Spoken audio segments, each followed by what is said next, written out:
Aqui e ali, encontros, reencontros e partilhas de histórias que cruzam caminhos com Natália Dias, na Horizonte Algarve. Olá, muito bem-vindos ao nosso programa Aqui e Ali. Desta vez vamos falar assim de um tema, no mínimo, bastante doce. Já podem ver pelo que temos aqui em cima da mesa, mas vamos falar principalmente de apicultura. Temos aqui o engenheiro Aurélio Cavaco, que se considera apicultor, dentre outras atividades que exerce. Mas a nossa ideia deste programa de hoje é tentar perceber, porque muita gente existem tabus relativamente às abelhas, relativamente à polinização, pronto, uma série de coisas que certamente hoje o engenheiro Aurélio Cavaco nos vai elucidar. Muito obrigada por nos receber aqui na sua empresa, na Alpolvar, não é? Alpolvar, que é o sítio onde se faz a transformação. É assim, eu não sei termos técnicos, se eu estiver a errar, corrija-me, mas onde se faz a transformação do mel ou da extração. Extração e preparação para venda, porque nós não transformamos. Pronto, já disse a geneira. Bom, engenheiro Aurélio Cavaco, qual é a sua formação? Olha, eu tirei um bacharelato em Beja de Engenharia Técnica de Produção Animal, depois continuei lá para a licenciatura e mais tarde comecei a trabalhar também na questão dos projetos agrícolas e fazer o mestrado na Universidade do Algarve em hortofruticultura. Falta-me entregar a tese. Ainda não entregou? A tese. Está bem. E, portanto, exerce várias atividades, portanto, uma delas a apicultura e a outra projetos de investimento, sim.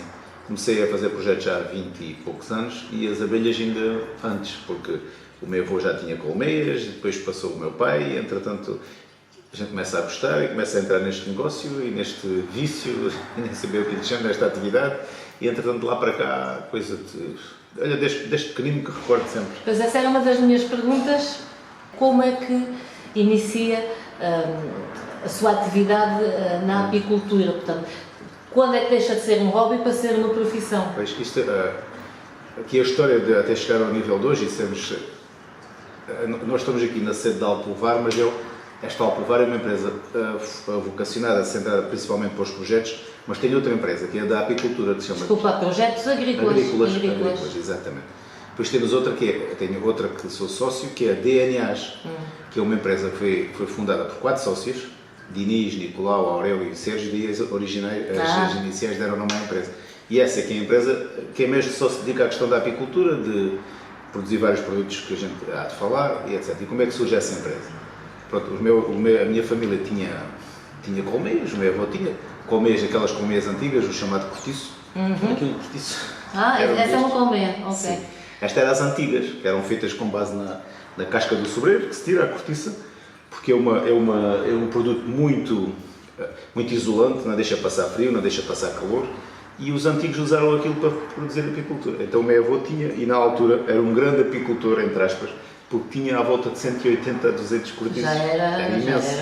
Na nossa serra, onde se transportavam as colmeias de um lado para o outro de burro, onde eles andavam com isto, é uma atividade às costas, onde os fatos de proteção era uma máscara que se punha nos burros para eles não comerem os cereais, e então os antigos adaptaram, cozeram um pano, enfiavam aquilo assim na cara, e com o pano chamavam-se aqueles os peneiros antigos, ainda tenho lá o peneiro do meu avô.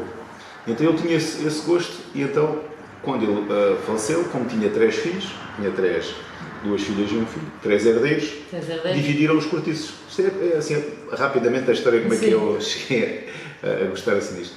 Entretanto, ficaram à volta de 60 cortiços para cada um dos 3 filhos. E o meu pai, com aquele vício, começou a aparecer aquilo que se chama apicultura móvel, que é feita em caixas, colmeias. E o meu pai começou a fazer as suas próprias colmeias. Fazia à mão, cortava a madeira, serrava, ia pregando e tal. Ele era pedreiro, às vezes até com a madeira que sobrava das obras, aproveitava. Faziam aquilo à antiga, como era possível, e ele começou a ter as colmeiazinhas. Ele nunca teve muitas, mas ia tendo. Aquelas tinham ficado do meu avô, mais as que ele ia tendo. Foi modernizado assim? Foi modernizado. Alguns enxames que tirava dos cortiços e passava para as colmeias, até que mais ou menos em 80 e não me recordo mesmo o ano preciso, chega uma doença a Portugal terrível, que ainda hoje existe e que é o inimigo número 1 das colmeias, que é uma doença provocada por um ácaro que é a varroa. Nós chamamos a varroose, mas normalmente a gente diz, sim, a varroa, e entretanto ninguém estava preparado para aquilo. lá na... O que é que faz essa doença? É um ácaro que se aloja no corpo das abelhas e suga-lhe a hemolifa, que é o sangue. Elas começam a enfraquecer, a ficar atrofiadas e depois ele tem um crescimento exponencial e às tantas a colmeia está tão infestada por aquilo que em meia dúzia de meses desaparece. Ora, quando chegou cá a Portugal, ninguém estava... Tudo o que é bom chega cá, não é? Pois. Então, quando chegou cá, ninguém estava habituado a este inimigo. Eu lembro, na altura, o meu tio trabalhava na França, trazia lá umas plaquinhas de acaricida que se punha nas colmeias. Foi o primeiro tratamento que me lembro de começarem a usar nas colmeias. Vinha da França, porque eles lá tiveram a doença antes. Entretanto, o meu pai, com esta questão da barrosa, não estava habituado, perdeu tudo. Morreu praticamente quase tudo. E as irmãs, as suas tias, neste caso, e os meus elas tios, mantinham as colmeias? O meu padrinho, a minha tia, até hoje ainda é apicultora, e o outro teve, mas depois aquilo, que é uma atividade complicada, acabou por deixar morrer. E, entretanto, só para concluir esta história da barroca, que é triste, porque e depois a maneira que nós temos de salvar os cortiços quando eles morrem, que entra a traça e o bicho, é pôr o cortiço de molho.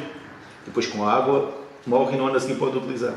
Ora, morreram aquelas colmeias todas ao meu pai, ele pôs um molho dentro de uns poços que havia nas ribeiras, uns poços muito grandes, tinha lá 40 ou 50 cortiços, que era para depois utilizar no próximo ano. Veia cheia. Foi aquilo tudo. Nessa altura ainda chovia, nessa altura ainda havia muita água. Estamos a rir, mas... É verdade, mas e lá foi tudo. Então ele desanimou um pouco com aquilo. Claro. Mas já continuei sempre com algumas colmeias. Entretanto, quando acabei o curso, em 99, quando acabei o meu curso, fiz um projeto de jovem agricultor para mim, para começar com 300 colmeias. Entretanto, comecei com a exploração agrícola e, ao mesmo tempo, comecei, isto andaram sempre mão junto, a fazer projetos agrícolas.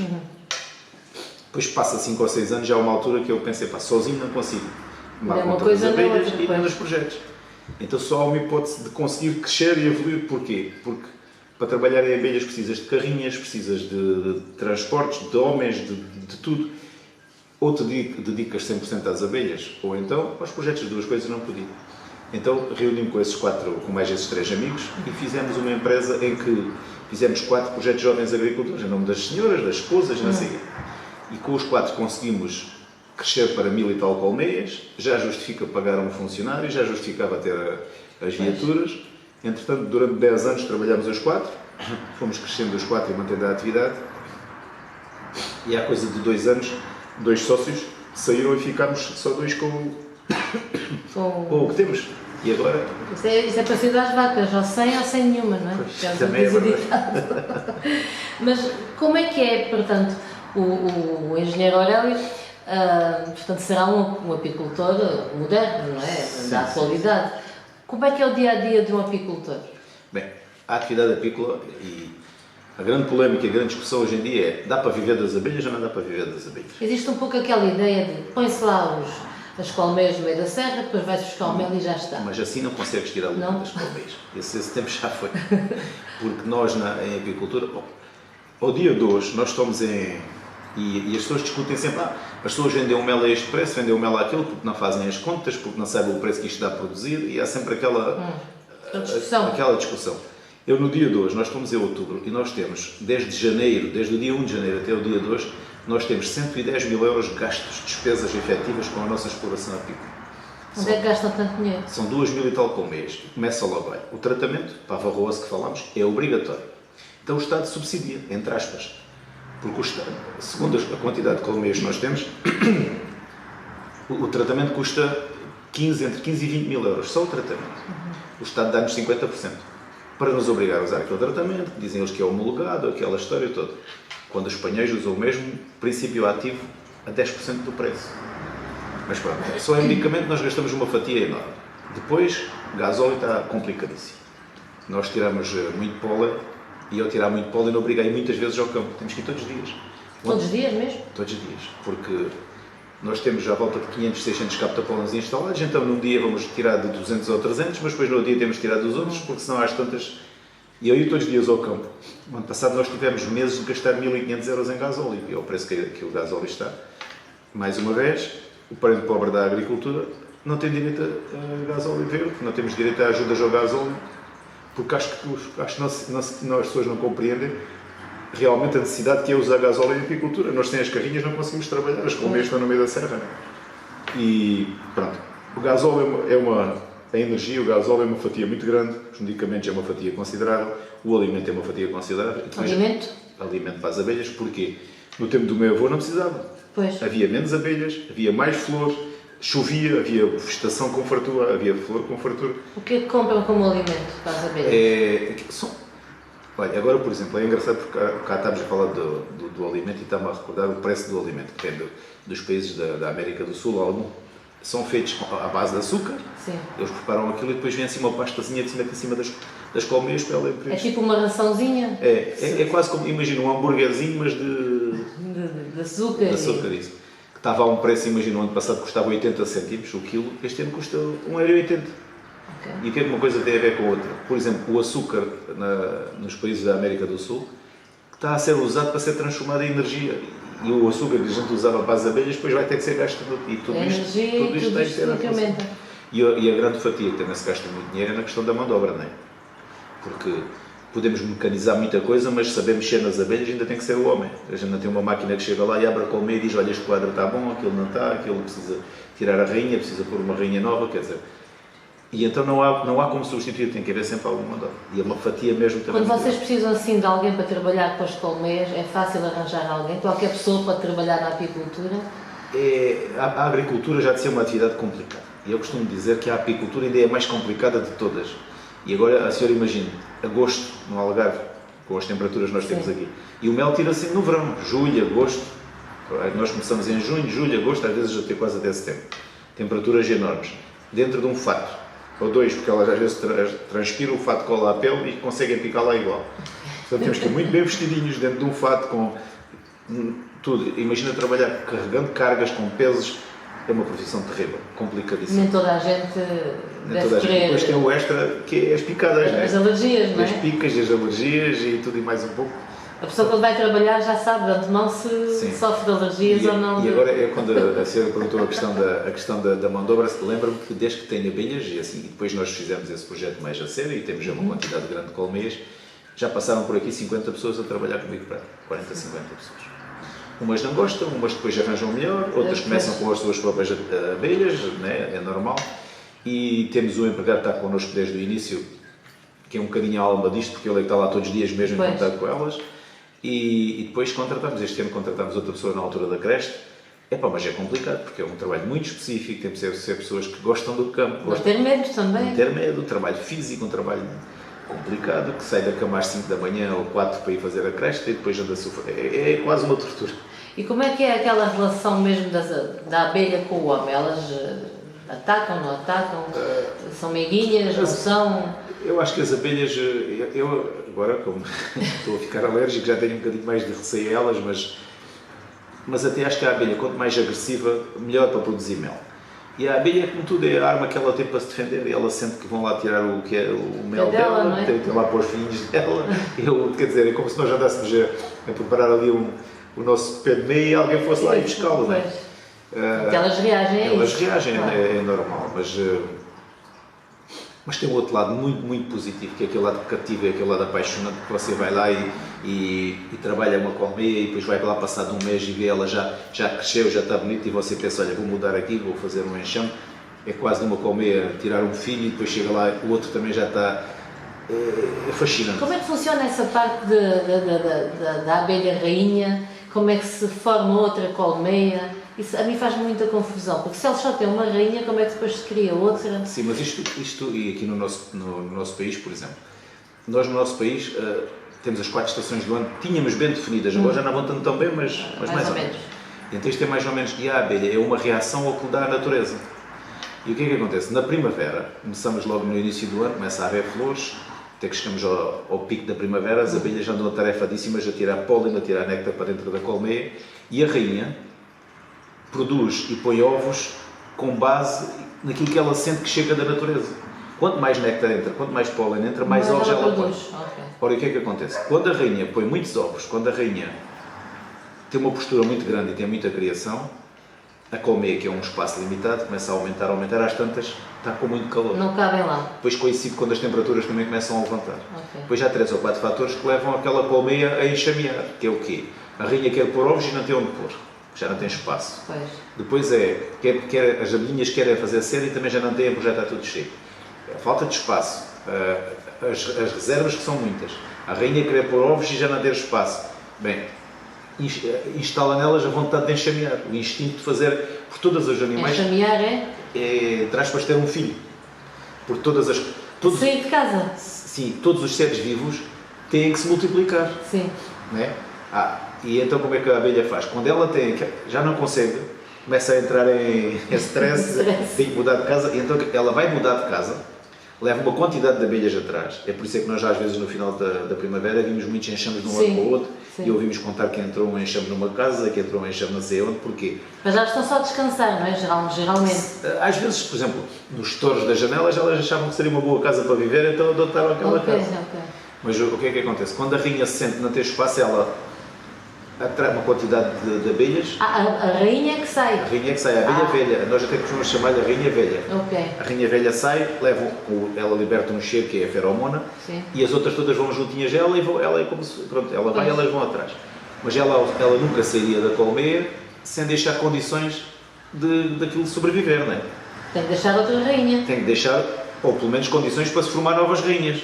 Como é que se formam novas rainhas? Pois isso agora é a parte mais estranha na apicultura, porque assim, normalmente nós para termos animais temos que ter um macho e uma fêmea. Sim. E a apicultura, a diferença é que é assim, a rainha, o ciclo de vida normalmente e o ciclo reprodutivo da rainha é, ela quando chega à idade da puberdade, entre aspas, sai e vai namorar. São chamados os voos nupciais. Casa com quem ela já... São os voos nupciais, já lhe vou explicar. São os chamados voos nupciais. Até é o quê? Isto é muito complicado. Mas é um voo que ela faz e ao fazer esse voo é fecundada por 10 ou 12 zangões, que são os machos. E depois ela tem uma bolsinha dentro dela que se chama a espermoteca. E qual é a função daquela bolsinha? É armazenar o esperma dos machos, dos vários que ela tem contacto nesse dia, é só um dia, namora muito, mas só não pode só um dia. Só um dia. Okay. E então volta para a colmeia com a espermoteca, a bolsinha cheia de esperma. Okay. Aquele esperma que está dentro dela há de servir para ela fecundar os ovinhos durante toda a sua vida, que são 3, 4, 5 anos. Uau. Ou seja, é um animal complicado. Portanto, ela chega dentro da colmeia, depois de fecundada. Aliás, é só uma parte, os zangões, à medida que vão fecundando, vão morrendo. Vão morrendo, não é? Morrendo, sai e morre. E ela volta para a colmeia, com a espermoteca bem cheia, e então ela anda dentro da colmeia a pôr ovos. E ela decide se quer pôr um ovo onde vai nascer um macho ou onde vai nascer uma fêmea, um zangão ou uma obreira. E como é que ela sabe? Ela mede com as patinhas o tamanho do alvéolo onde ela vai pôr os ovos. Se ela pôr um ovo fecundado, nasce uma fêmea. Se ela pôr um ovo não fecundado, nasce um macho. Nasce sempre, então. Nasce sempre. Então, o que é que acontece? Ela vai pondo ovos, vai largando esperma à conta para fecundar os seus próprios ovos. Pois. E então vão pondo ovos fecundados, milhares, onde vão nascer milhares de obreiras. E de vez em quando mete alguns sem serem fecundados, onde vão nascer algumas centenas de zangões. E é assim que a coisa se perpetua. E o que é que se eles morrem, depois também têm que se produzir. Depois. Claro. E depois já há aqui um pormenor muito importante. Porquê? Porque não há ovos de rainha, há ovos de fêmea. Só que o mesmo ovo, contrariamente ao humano que a rainha, aquilo é sempre a mesma família, aqui não. Qualquer obreira pode dar, o ovo de obreira pode dar origem a uma rainha. Qual é aqui a diferença? É que um dos produtos da apicultura mais fortes que existe é a geleia real. E a geleia real é a alimentação de todos os animais nos primeiros 3 dias de vida. Ou seja, as larvinhas, quando o ovo se transforma em larva, recebem a geleia real. A partir do terceiro dia. É o dia, alimento deles. Isso. A partir do terceiro dia começa a ser alimentada por pólen e mel misturado, que é o chamado pão de abelha. E a partir do momento que ela come pólen e mel, perdeu a capacidade de vir a ser rainha. Transformou-se em obreira, já não pode mais. Se eles decidirem, olha, deste alvéolo temos um ovinho aqui dentro, queremos que nasça uma rainha, apenas toda a vida será alimentada com geleia real. É a única diferença. E é por isso que ela fica rainha. E é só essa diferença. Uau, mas isso é uma gestão complicada lá entre eles, não é? Mas depois daí nós, os apicultores, usamos isso para conseguir nós obrigar elas a fazerem rainhas quando nós queremos. E já está muito desenvolvido ao ponto, não sei se o senhor já ouviu falar, mas já está desenvolvido ao ponto de se fazer inseminação artificial de rainhas.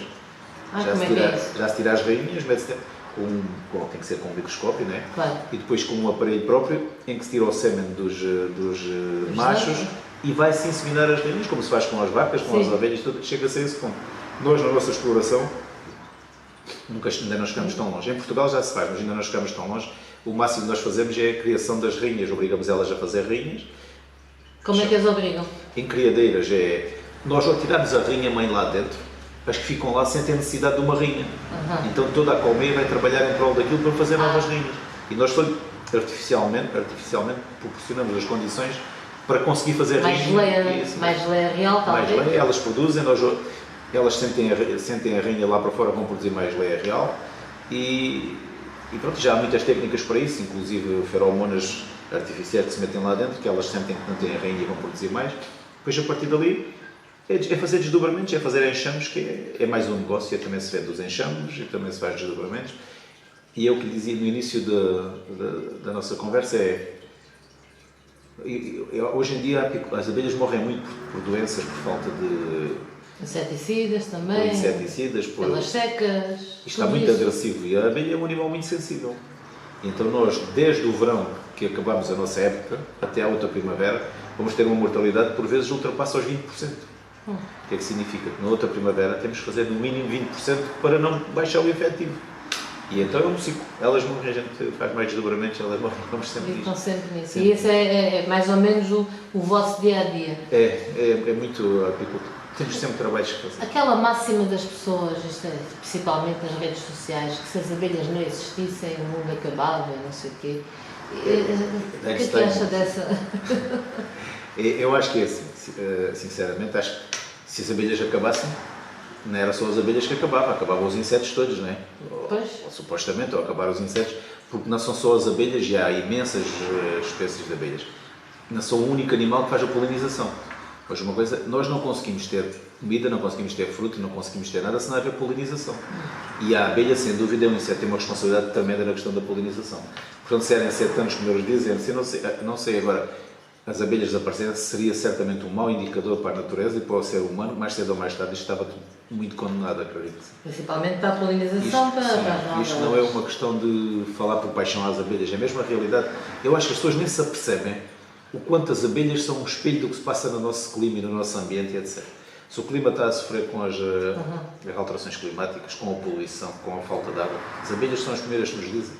Elas não produzem, elas não conseguem sobreviver em condições se não tiver, portanto, se nós, o ser humano estar a prejudicar e tanto está a prejudicar o nosso planeta, isso vai arrebentar nas mãos. Mais cedo ou mais tarde, as abelhas já o dizem e a gente vai ver que não conseguimos ter as condições para viver aquilo que deve ser. E, portanto, o ideal seria que isto tudo fosse de forma natural e não provocado, não é? Mas isto, nos últimos, desde que tenho abelhas, nos últimos, sei lá, 30 anos para cá, antigamente, eu disse no início da conversa, o meu pai nem sabia que havia medicamentos para as abelhas. Pois. E hoje em dia não há apicultor nenhum em Portugal que, se não tratar as abelhas, consegue ter abelhas. Nós temos que fazer 2 tratamentos para a varroose, na serra onde tem as colmeias, 2 tratamentos. Aqui no litoral os colegas têm que fazer 4 e 5, senão elas morrem. Okay. Porque as condições de temperatura aqui também são outras e isso obriga a pôr químico dentro das colmeias, porque aquilo acaba por ser um químico que vai matar a varroa, né, na altura das colheitas de mel, mas acaba por prejudicar também, né, por isso. Tem que ter esse cuidado. Eu acho que as pessoas dizem que têm a noção da importância da abelha, mas é só da boca para fora. Da boca para fora, porque não têm a noção e, infelizmente, se um dia perceberem mesmo a noção da importância, se calhar já é um bocadinho tarde para dar valor a isso. Talvez algumas ações de sensibilização, talvez faça falta, não sei. Mas se nós abrimos, por exemplo, a internet ou o Facebook, todos os dias fala que as abelhas faz falta e que não tem a ver com... Mas dizem porque é bonito dizer, se calhar não têm a noção do porquê. Mas depois, quando vimos isto na prática, as políticas não traduzem isto. E a apicultura é a única atividade agrícola que não tem ajudas. Existe uma ajuda que é para a aquisição de medicamento. Muito obrigado. Mas é assim, nós com 10% do custo do medicamento conseguimos tratar as nossas colmeias. Portanto, a ajuda se calhar não era necessidade de dinheiro, era necessidade de homologar outros produtos e produtos mais baratos, não é? Agora, todos os animais têm doenças, têm tratamentos e são ajudados. E depois, se assim eu pensar num rebanho de ovelhas, um rebanho de cabras, um rebanho de vacas, seja o que for, têm ajudas, porque nós não queremos em apicultura ter subsídios e ser subsídio dependente, mas queremos ter pelo menos igualdade dos outros, não é? Claro. Se todas as outras atividades agrícolas têm subsídio, porque é que a apicultura não há de ter? Portanto, há uma coisa não bate, ou não é importante, ou se é importante, então reconheçam a importância e façam o mesmo que as outras atividades. Portanto, isto é uma atividade, são apiários, não é? Sim, nós temos vários apiários. O apiário é o conjunto de colmeias.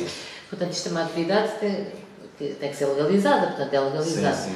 Como é que se distingue um apiário legalizado de um não legalizado? Porque também existem aqueles que... Existem, sim. Né? Como tudo. Como existe a economia paralela para tudo, nas abelhas também existem, por as mais diversas razões. Desde logo, por aquela antiga crença e máxima que eu já ouvi o meu avô dizer, que nem é bom dizer o número de colmeias que tens. Pois, então, que é para não... Quando lhe perguntavam quantas colmeias tens, tenho umas quantas. Mas Nunca quantas? disse. Pronto. E então, mas a lei obriga todos os apicultores durante o mês de setembro a terem que fazer o registro das suas colmeias. E o registro das colmeias hoje em dia é feito numa plataforma, que é a plataforma do IFAP, e nós vamos lá fazer o registro das colmeias e colocamos as coordenadas, o sítio exato onde as colmeias estão. Portanto, todos os apiários registados e legalizados a nível nacional, o Estado tem conhecimento deles. Se a senhora passar ao pé de um apiário meu ou de outra pessoa qualquer, nunca saberá se ele está registado, mas sabe que ele pode não estar. Saber... Porquê? Porque a lei obriga a que tenha que ter o número de apicultor visível em cada apiário. Okay. E quando passa o meu é o 134, 694. Quando alguém passa no campo, vê lá as colmeias, tem uma plaquinha com o número 134, 694. Se quiser saber quem é o dono, é só... Pois. Vai ao Ministério da Agricultura, vai às vezes, porque pode haver uma ilegalidade qualquer, podem estar muito perto da estrada, não cumprir as distâncias, podem, sei lá, muita gente liga porque alguém foi pôr colmeias na terra dele sem pedir autorização. E depois tem que ter lá o número de apicultor, para dali ter o contacto de saber quem é o dono das colmeias. Isso está a cumprir toda a legislação. Sim, eu acho que 80% dos apicultores já têm as coisas como deve ser. Sim. Em Portugal, e agora também houve muito pessoal novo a entrar na apicultura, mais os velhotes que... Antigamente não havia essa disponibilidade também. Há uns anos atrás estava de moda o roubo das colmeias aqui no Algarve. Isto era uma prática recorrente. Como é que está essa situação atualmente? E porquê é que se roubavam as colmeias? Pois é, vou-te explicar. Nós aqui, e cá está sempre misturado uma coisa com a outra, mas nós aqui na anterior crise, qual delas? nesta do Covid é a financeira. A financeira.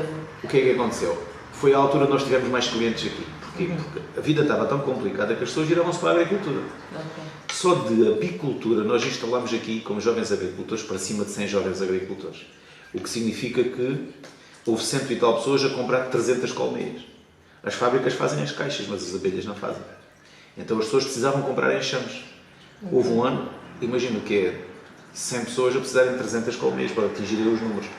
Isso levou um aumento exponencial dos roubos. Nós na altura roubáramos colmeias em vários sítios, agora roubamos todos os anos num sítio. Como é que se rouba uma colmeia? Levam a caixa, é isso? Fácil, É só para a caixa? vão lá à noite, tapam a entrada da colmeia e levaram a caixa. Levam o completo. E uma colmeia boa, bem formada, pode custar 100 e tal euros, quer dizer, numa noite vão lá, levam 1.000, 2.000 euros assim de prejuízo às pessoas.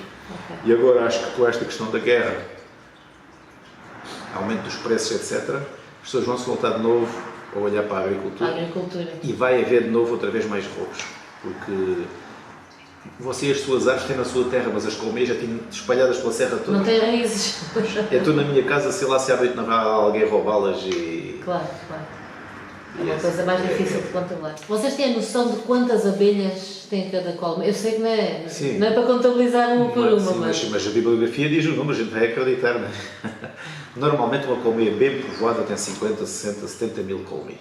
70 mil abelhas. E imagino, depois da primavera, nós, se quisermos tirar muito mel, não podemos deixar a rainha ir embora com as abelhas. Pois. Então, anualmente, a luta do apicultor é não deixar as suas colmeias enxamear. E como é que não se deixa enxamear? Temos uma colmeia, ela começa a tomar força, quando está quase cheia, nós metemos uma alça em cima. Damos-lhe espaço. E eu dar espaço... Aumentam o volume de lá dentro. Fazem um anexo. Isso, um andar. E então, às vezes, se você andar na altura na primavera no campo, chega a ver colmeias com 6 e 7 andares. São espaços onde elas vão. Então, o que é que acontece? Em baixo é o ninho, na primeira alcinha também a rainha costuma pôr ovos ter ninho, às vezes tem até à segunda, e dali para cima começam a armazenar o mel. E uma colmeia forte, com muita população, uma colmeia saudável, pode dar ali 40, 50 kg de mel, pode ter 4 ou 5 meias alças em cima. Né? E pronto, é assim que se... E o enxame dá à volta de 40, 50 kg de mel? Sim, já vou explicar, só para concluir. Uma colmeia, por exemplo, agora nesta altura do inverno, tiver ali 15, 20 mil abelhas é boa. Na altura da primavera pode chegar ali até 60, 70 mil indivíduos, né? Entre machos, fêmeas e tudo. E mel, eu costumo dizer que se as minhas colmeias me dessem uma média de 20 kg de mel, eu já ficava contente. Porque há umas que dão 30, dão 40, mas depois já outras dão menos. E a nossa serra é muito complicada, principalmente a serra onde tem as colmeias, porque a altura da floração é uma altura muito curta. Porque não chove e depois a seguir à chuva, depois a seguir vem logo os calores que acabam com tudo. Portanto, nós temos ali 15, 20 diazinhos. Se elas tiram ali 10, 15 quilos de por colmeia já não é mau. Como é que é, portanto, desde que o mel é produzido até chegar ao consumidor, quais são aquelas voltinhas, todas aquelas voltinhas que tem que dar para poder comercializar? A primeira coisa, só se pode tirar o mel quando ele está, entre aspas, maduro. Maduro é o quê? É quando leva uma películazinha por cima, que fecham os opérculos, está fechado o mel, está maduro, pode-se tirar. Quando elas ainda não opercularam, ainda estão a recolher néctar e então não se deve tirar porque ele depois ainda vem com muita umidade e depois pode azedar. Portanto, o mel está maduro, assim que as temperaturas começam a levantar, mais ou menos em junho, a partir de junho já há quem tira um bocadinho antes aqui da laranja, do mel da laranja. Nós começamos a tirar o mel, vamos ao campo, reunimos as alças, trazemos as alças para o armazém, com os quadros com o mel dentro. Depois, ao chegar ao armazém, vão passar para o espaço de extração. A melaria, normalmente, é o que se chama um espaço onde nós temos os tratores, os desoperculadores, uma máquina que serve para tirar as tampinhas, os opérculozinhos do mel, para depois o mel escorrer. Depois entra nessas máquinas, os quadros são todos desoperculados, a seguir passam para a linha de extração, passam para os tratores. Normalmente, os tratores são máquinas que, por centrifugação, com alta velocidade, fazem o mel sair nas paredes, depois escorrer. Entretanto, o mel, este produto é um produto que não leva químicos, não leva outro tratamento, não leva qualquer transformação, não é aquecido, nada. É o que sai das colmeias, é o que está aqui. Com a grande vantagem que, se este mel tiver aqui alguma impureza, tiver algum... Passado uma semana ou duas está cá de cima, o mel não o guarda, o mel joga tudo fora. Então qual é o trabalho que o apicultor tem? Nós, por exemplo, vendemos em bidões de 300 kg. Com uma bomba tiramos o mel das tinas para dentro dos bidões, depois deixamos o mel a decantar, está em repouso e está a decantar, o mel líquidozinho fica em baixo. E vai subindo alguma impureza. Alguma impureza, alguma cera, costuma ser muita cera, tem sempre assim uma películazinha assim. Depois nós vamos lá, tiramos aquela parte toda, fica só a parte limpinha. O meu avô deste tempo tirava com um paninho úmido, punha em cima e ao tirar ficava o mel completamente espelhado. Eu fui fazer isso uma vez para o meu comprador de mel e disse, pá, não faças isso porque aquela películazinha que trabalha em cima, que fica em cima, funciona como filtro. Depois a partir daí já tira-se o maior, mas deixa-se aquela películazinha. E pronto, está capaz de vender.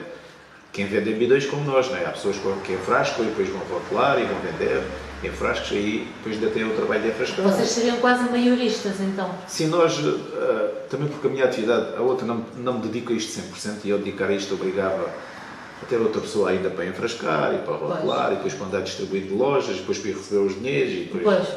E então nós, a nossa 90% do nosso negócio é produzimos por atacado, mesmo o pólen, nós produzimos aqui talvez 3 toneladas de pólen na média. O pólen nós vendemos em 25, 50 kg, embalagens 150 e é assim que o nosso produto é todo, praticamente todos quatro. Pois as outras pessoas é que enfrascam e vêm os rótulos. Pois as lojas. Já que está a falar do pólen, tenho uma curiosidade, porque todos nós sabemos que o mel são as abelhas que fazem, não sei o quê, mas de onde é que sai o pólen? Sim. Exatamente o sítio. O pólen, acho que o pólen é o segredo da natureza. A gente não consegue comer uma maçã, uma amêndoa, um melão, nada se não houver polinização, se a fruta não se formar com base em juntar um par de macho e uma parte de fêmea. Tem que se dar como nos animais, nas plantas também tem que haver, nas plantas chama-se a polinização. Porque são os grãozinhos de pólen, de alguma maneira têm que chegar da parte masculina à parte feminina das plantas. Então como é que as flores inventaram essa estratégia para, entre aspas, cativar as abelhas? Já tem umas cores muito bonitas. Isso é uma estratégia das flores, já. Okay. Tem uma cor muito bonita que atrai os insetos. Por isso é que as flores são coloridas, que é para atrair os insetos. Depois tem o cheirinho, tem aquele perfume, que as abelhas também gostam do cheirinho. E a abelha precisa levar néctar para casa. E ao chegar às flores, qual é a ideia dela? Olha, vou lá buscar néctar. Então chega lá, ao entrar em contato com as flores, o corpo dela fica coberto dos grãozinhos, micro-grãos de pólen, aqueles pontinhos amarelos que nos faz espirrar, não é? Isso. Okay. Então ela fica com o corpo coberto de pólen e ela própria tem um mecanismo com as patinhas, vai juntando e faz umas bolinhas de pólen que leva nas patinhas para dentro da colmeia. Okay. Então quando ela volta, leva para casa, ela pode levar 4 coisas, ou água, ou pólen, ou néctar, ou própolis, que é outro produto que se tira das colmeias. Sim. Também é muito bom, mas não é para alimentar, é para tratar feridas e não sei quem. Também é usado e a gente também tira e também é um produto com muita com muita procura. E a questão do pólen, ela vai com o pólenzinho para as colmeias, leva o pólenzinho nas patinhas de trás, umas cestinhas que ela tem que se chamam corbelhas, isto é, ou corbículas, isto é o nome técnico, não interessa, mas pronto, nas patinhas de trás, duas bolinhas assim tamanho de um grãozinho, muito pequenino. Eu entrar nas colmeias, o apicultor quando quer tirar o pólen, mete umas armadilhazinhas, elas têm que se enfiar toda dentro do buraquinho e enfiar-se, o pólen cai por umas armadilhazinhas, umas cestinhas, que o apicultor tem que ir lá buscar no dia a seguir no máximo, porque senão aquilo começa a azedar e estraga-se. Tem que trazer para casa e tem que desidratá-lo. Desidratá-lo à temperatura certa, para você quando come uma colher de pólen, não parece estar comendo pedra, areia. Tem que comer uma coisa nem demasiado torrada, nem uma coisa agradável e que cada vez mais tem muita procura, porque toda esta nova corrente de pessoas gostam de comidas bio e veganas e... Utiliza muito o pólen. Muito. Um frasquinho assim de pólen, portanto tem ali muitos dias, muitos meses de trabalho de várias abelhas. Sim. Portanto, para isso justifica também às vezes o valor, não é? Sim, o pólen custa uma média de 12, a nós que vendemos em quantidade, mas se a senhora for ao supermercado paga 20 e tal euros. Claro. 20 e tal, 30 euros um frasquinho destes de pólen. Assim de pólen. E já agora, e o preço do mel, pode-se dizer? Sim, é mais igual. ou menos, sim. Além de se poder dizer, deve-se dizer, porque o preço do mel é aquilo que faz que a sua exploração seja ou não seja viável. Porque nós temos muitos custos. E depois temos, por exemplo, imagine 20 toneladas de mel em armazém. É uma diferença muito grande se você vende com mais 10 cêntimos, se vende com menos 10 cêntimos. 10 cêntimos em quilo de mel pode significar 3 ou 4 mil euros numa exploração agrícola ao final do ano.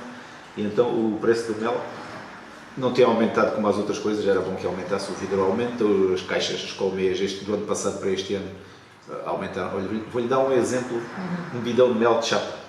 Nós há uns 2 anos comprávamos 20 e poucos euros para revenda. No dia de hoje, se eu for comprar bidões para revenda, eu pago 50 euros. Portanto, é mais do dobro. Todo o material apícola aumentou, o gasóleo aumentou, a mão de obra está mais barato e o mel tem que ir acompanhando um bocadinho a evolução. Só que é uma evolução muito tímida que os apicultores têm que aumentar, mas também têm que vender, não é?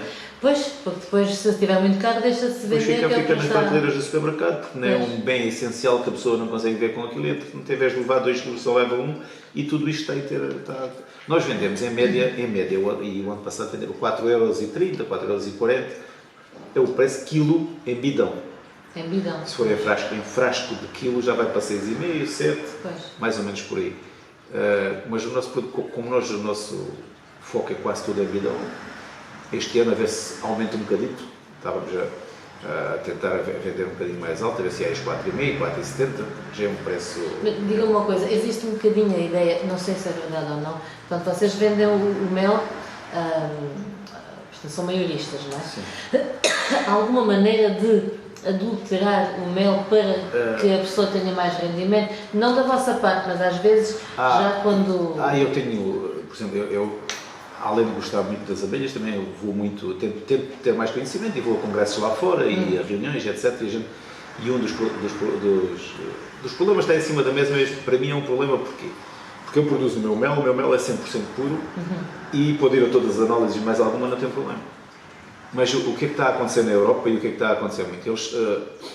A legislação europeia obriga a dizer aqui nos rótulos do mel com origem na União Europeia e fora da União Europeia.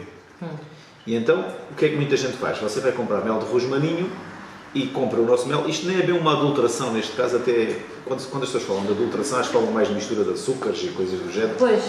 A gente já viu um programa na... Mas isso é possível, misturar açúcares e isso? É possível. Eu já vi um programa na internet onde vi, não sei se era verdade, onde vi os chineses, não sei quantos em fila, a misturar mel e açúcar, não sei o quê, para fazer mel. Para mim é estranho, porque é uma coisa que nunca me passaria na cabeça, nem sei se era possível transformar açúcar ao ponto de fazer mel. Pois lá tem os segredos deles. Pois. Mas o que se passa hoje em dia mais é, compram um bidão de mel bom, mel de rosmaninho, depois misturam com 2 ou 3 bidões de mel que vêm de zonas que ninguém sabe se o mel é puro, se foi adulterado, se foi misturado.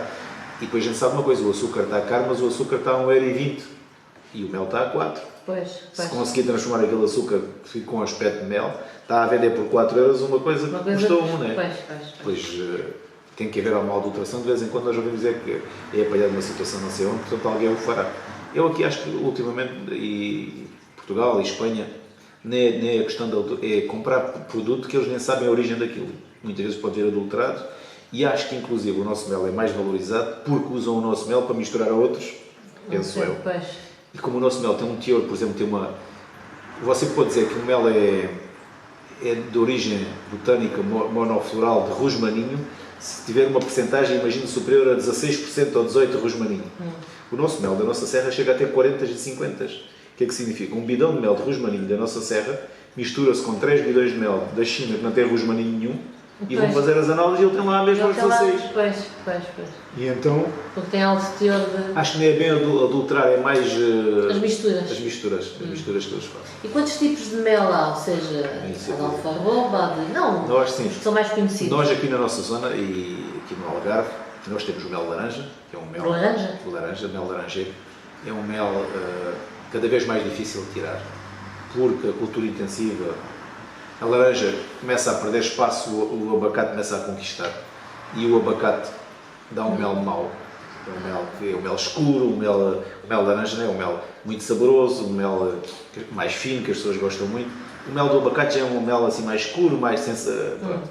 E entretanto, cada vez é mais difícil nós conseguimos ter mel monofloral de laranja, porque já não há aquelas áreas laranjais que havia antigamente. E as abelhas só tiravam mesmo a questão do mel.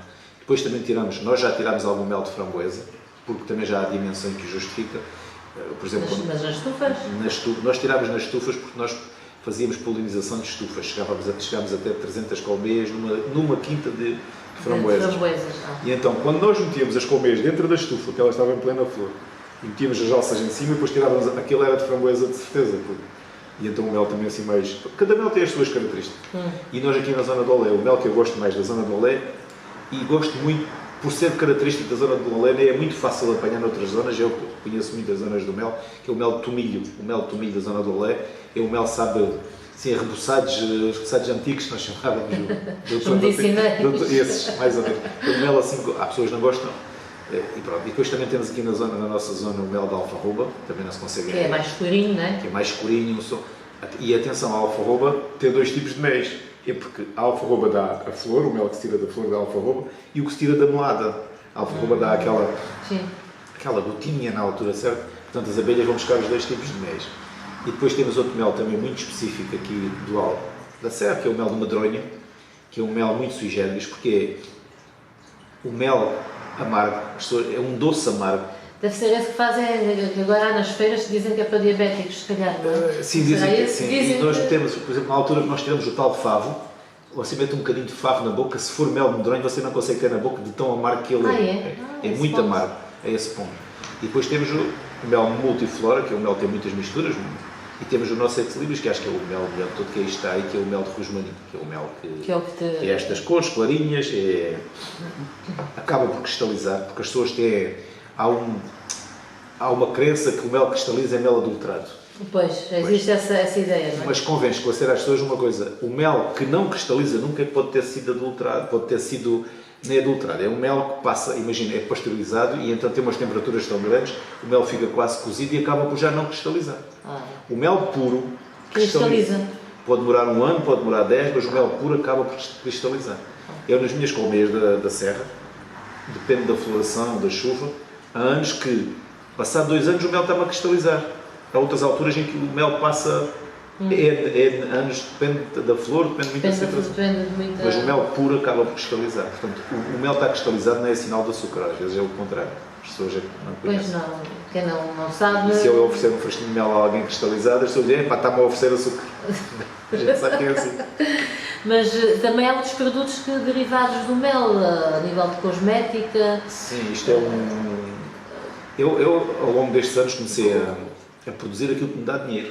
Sim. Porque eu gosto muito de animais e também teria o curso nessa área, etc. Mas animais para fazer gastar dinheiro e passar tempo, tenho os meus cães, os meus gatos, etc. As abelhas, para mim, tem que ser rentáveis. Tem que ser uma máquina de fazer dinheiro. Claro. Porque cada vez que eu vou ao campo, eu vou gastar gasóleo e elas têm que ajudar a pagar as contas. Claro. E então, eu, ao longo dos tempos, fui-me especializando, eu fui virando a minha produção para aquilo que paga.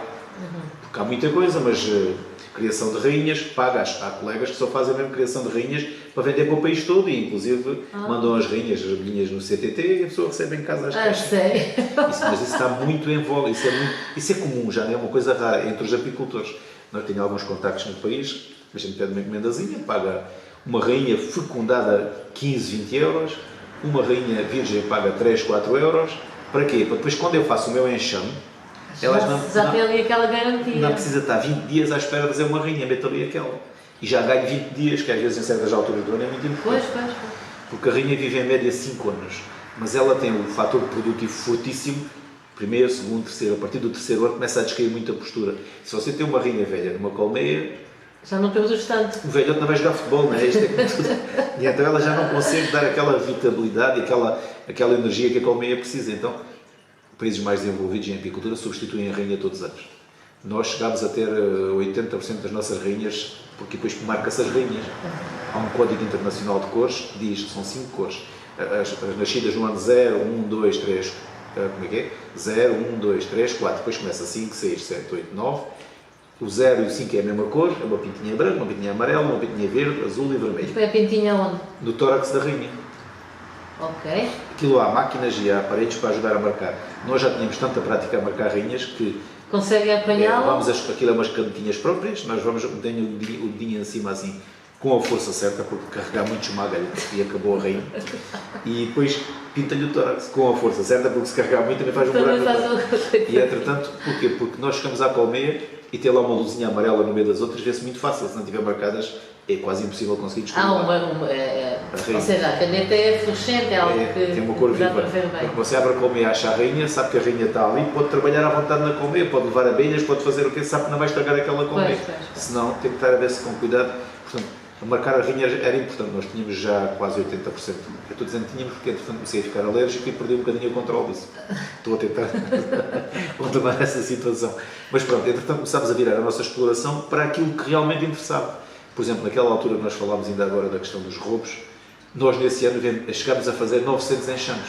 900 enxames, é muita coisa. Está bem que temos muitas colmeias, mas 900 enxames de 5 quadros, bom, é 4 meses a trabalhar em duro. Porquê? Porque cada enxame valia 50 euros. É dinheiro. Pois. Entretanto, a gente também vai acompanhando o mercado. Entretanto, o mel, sempre ouvi dizer que o mel, por exemplo, nos Estados Unidos é um subproduto que dá mais valor.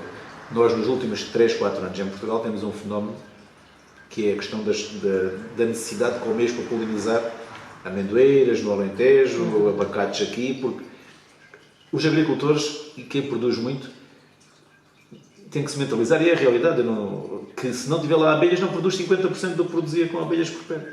Então, ano passado, por exemplo, nós já levámos umas centenas para o Alentejo e de caminho vieram para o abacate.